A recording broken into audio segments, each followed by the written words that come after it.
Hi, I'm Ben Wadilla with Popular Mechanics. Today on Saturday Mechanic, I'm going to walk you through the basics of taking care of your car.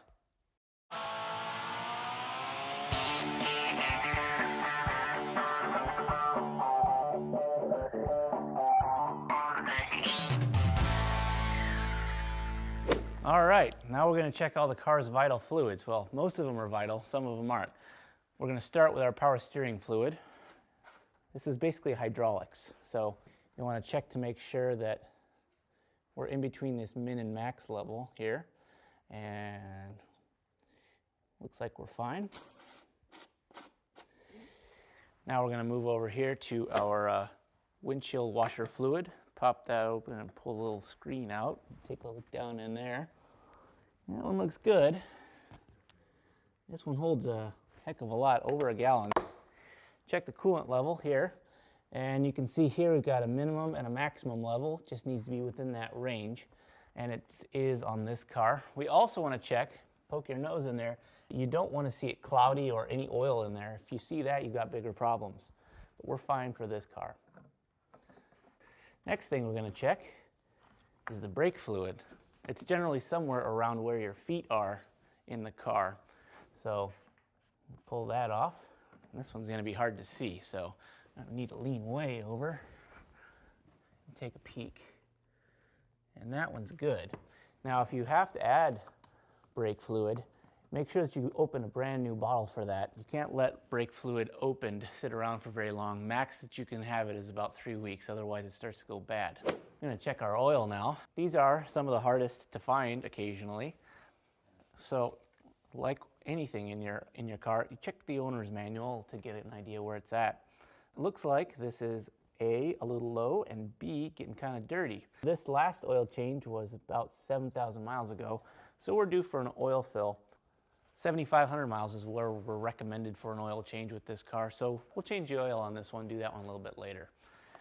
We're going to keep going though up here and check the air filter. To get to that, you need to take this cover off here and pull this snorkel off. Cars are all different, so like I keep saying, check your owner's manual on how to do it. This one you have to do some clips on the side, and these are generally a joy to get to, every last one of them.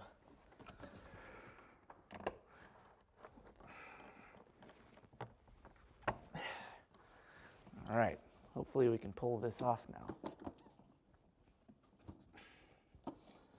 Sometimes it's a little bit of a challenge.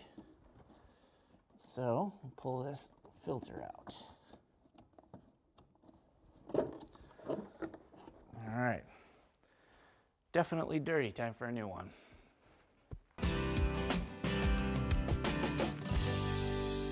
We got our new filter, it's time to put it in. So we'll slide this under. Might be a little bit of a fight to get it in, but it shouldn't be that bad.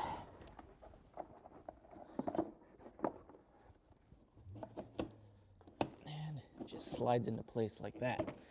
Make sure you get it good and seated. You want to have a good seal around the end and the edges. So now we can clip this back in place. That. And like that. These are good and fun to fight sometimes. This back one is really fun. All right. So now is when you would check your cabin air filter if your car has one. This one does not. So we're going to put this intake piece back together, put the cover back on, and move on to checking something else. Since we're up here, might as well lube some things too. We're going to hit the latch here, but you're also going to want to hit all the hinges on the doors, on the hood, in the trunk. You can really tell in a couple years the cars that don't get lubed up regularly. I like to use white lithium grease. It stays well and it lubes pretty good, so just get a nice coating on there.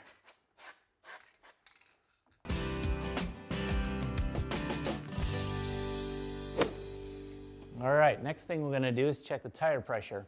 We're going to use this digital pressure gauge. We found these to be pretty accurate. There's also a stick type. You can use either one. It's just as easy as pressing it on. This tire is right at 35 psi. You're going to want to consult your owner's manual for the proper pressure. Most of the time they're 35 psi. You're also going to want to check the tires when they're dead cold, so you get the proper reading.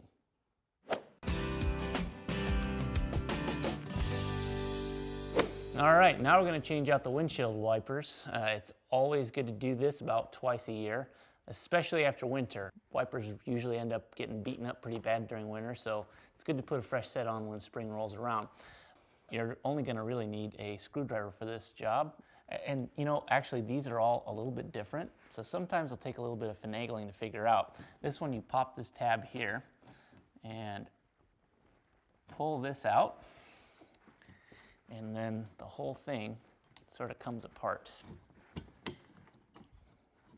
Just like that. Set that aside, and this old clip is going to get junked. We don't need that anymore.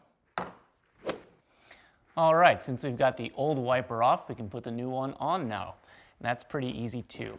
Since it's got this hook, you're going to want to put the hook end in through the wiper, bend this piece down, this little connector, push it through, and then circle back around. And when you hear it click, you're set. Just move on to the other side. All right, that's pretty much it for the first part of this basic maintenance segment. We got everything wrapped up top. For the next segment, we're going to look underneath, and we're also going to change the oil. Don't forget, if you have any comments or questions, leave them in the section below. You might get a call from us.